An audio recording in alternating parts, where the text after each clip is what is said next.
Welcome to the College Connection podcast, a podcast presented by the College of Registered Nurses of Newfoundland and Labrador.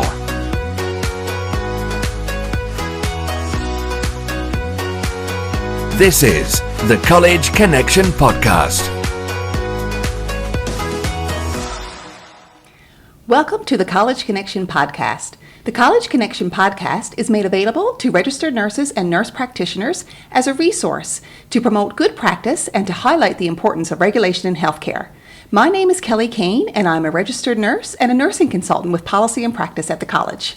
And I'm Michelle Carpenter. I'm a registered nurse and a nursing consultant for policy and practice at the college as well. We have a very interesting show for you today. We are here to discuss the role of the public rep of the College Council. And we are pleased to welcome special guest, Dr. Glyn George, who is the Vice Chair of the College Council. Please take a moment to introduce yourself. Yes, I'm Glyn George. I earn my living teaching calculus to engineering students at MUN, and I'm a volunteer member of the council of this college. Excellent, excellent. And when did you become a public representative? I was first appointed to the council in 2018. I'm now in my final 3-year term, and legislation restricts us to 3 consecutive 3-year terms. So 9 years 9 years in total, although the merger that's coming up is, of course, cutting that short at 8 years. Yes, absolutely. So yes, you mean the one nursing regulator, right? Yes, the one nursing regulator. Excellent, excellent. So, Glyn, the College Council is essentially the body that governs the college and upholds the objects of the Registered Nurses Act. The majority of the council are elected RNs and MPs, but there's also a number of appointed public reps. Can you explain your role as a public rep? Yeah, so the 4 public representatives provide experience and perspectives from outside the profession. We represent the public interest in regulation of the profession. And I can perhaps go on to describe my own particular role. So the council elected me to be the vice chair, and as such I seem to have found my niche because I'm a mathematician by profession. Right. And I seem to have a particular aptitude for things like the bylaws and regulations, and so therefore I'm chair of the governance committee in my role as vice chair, and I seem to have found my role here in the council. Great. Mm-hmm. So you mentioned, being a part of the council, and there is a CAC role Yes. that you also impart in. Can you tell me a little bit about that? Yeah, so this is where there are disciplinary allegations coming forward, and there has to be at least 1 public representative in each panel, along with at least 2 registered nurses or nurse practitioners on each panel. And everyone on the council except the chair has to be ready to serve on such panels. Right. So that's the Complaints Authorization Committee. So what do you do there? Yes, so when allegations come forward, we determine whether there is sufficient evidence to suggest that there is conduct deserving of sanction. And if so, then we can do various things under the Act. Among which is, if we feel that there is enough evidence, we can just send it to the disciplinary panel to consider. Or we can ask for the Director of Professional Conduct Review to conduct an investigation. Or if we feel there isn't a case to answer, we can just dismiss the allegation. Great, okay. So, Glyn, you mentioned that you're the chair of the governance committee, and I know that council has a number of committees. Can you tell me a little bit more about what you do there as the chair of the governance committee?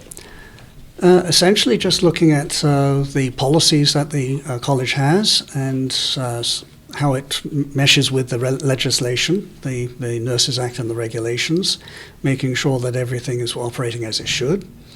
And it's there's a certain attention to detail that's required, and as I say, that's where my niche seems to be. Absolutely. Because I know very little about the nursing profession itself directly, Right. except as a consumer. Right. But being that public rep, you give that attention to public protection and having that perspective that I guess what the college, or what the council has directed the college to do will meet that mandate of public protection. Yes, indeed. And it's a perspective from outside.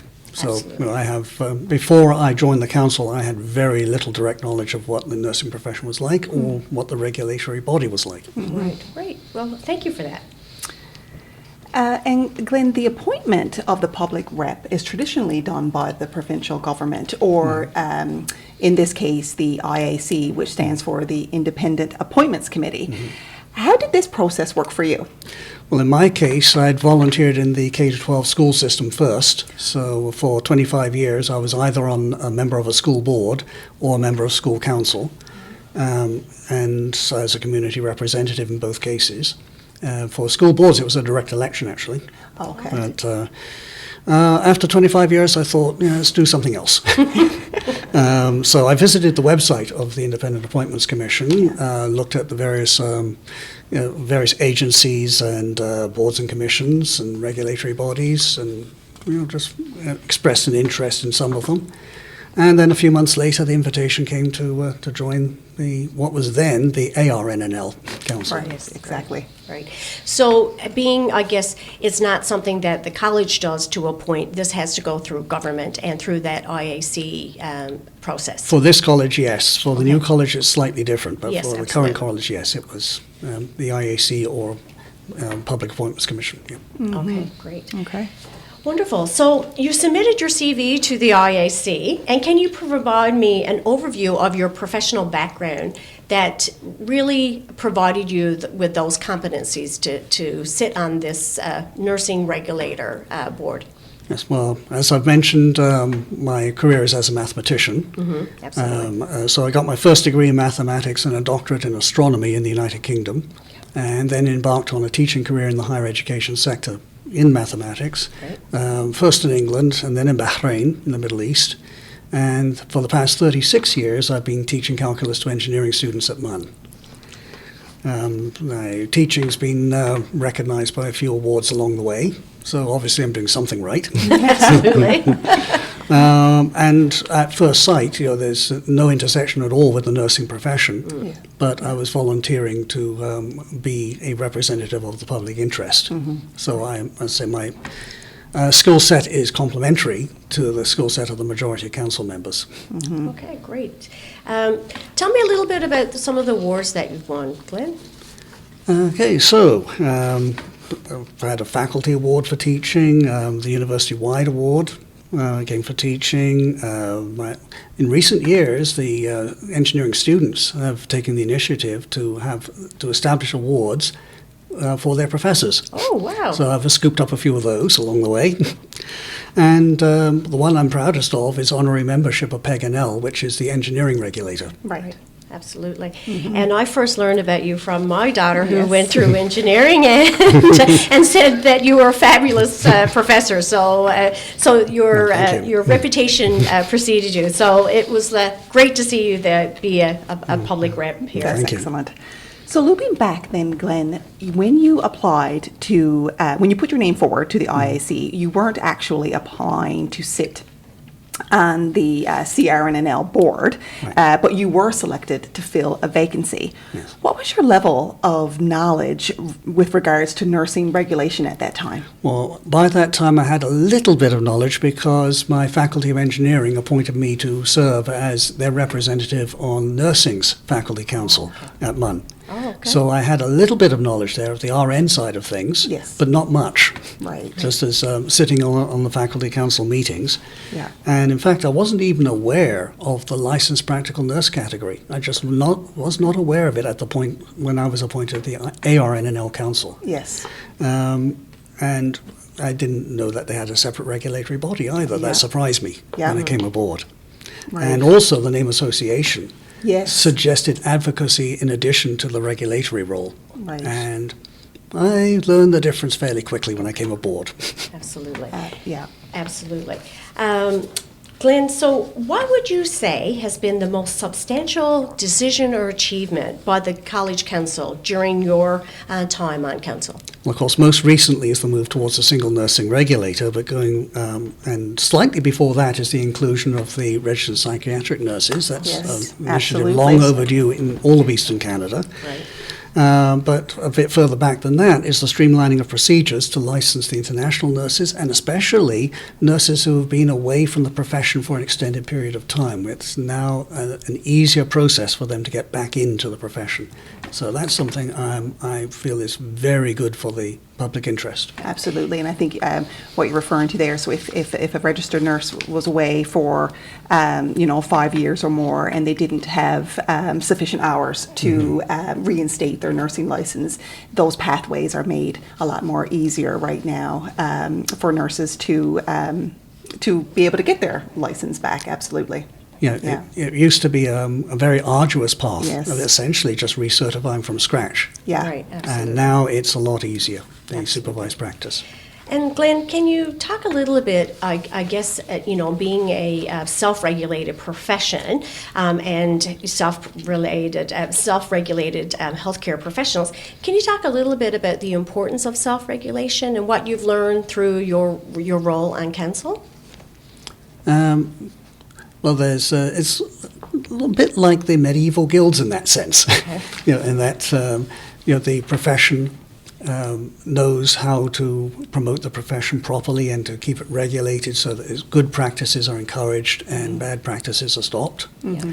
And it's important that those who really know what the profession is like have a dominant say in that. Right. But at the same time, you also need to keep your customers aware. Absolutely. And in this case, that means the patients and the public generally. Absolutely. So there needs to be that public voice there as well. And I think we've got that proper blend.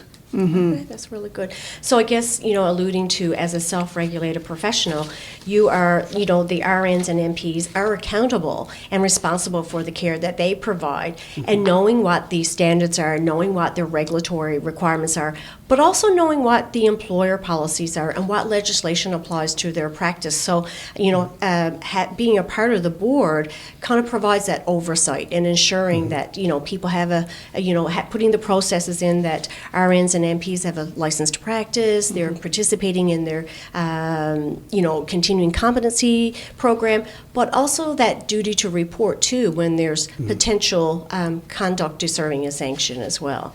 Yes, and it's a guarantee that a patient will be treated with respect and with competence and skill.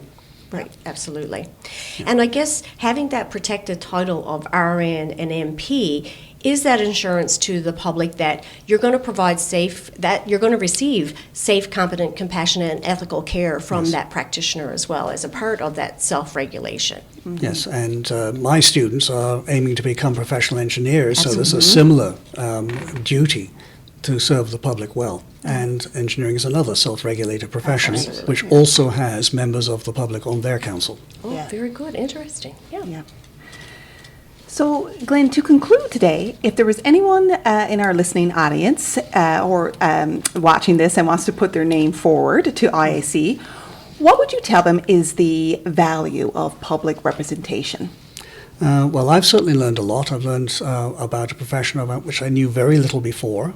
So it's expanded my knowledge and my skill set as well. So it's personally, it's been very useful.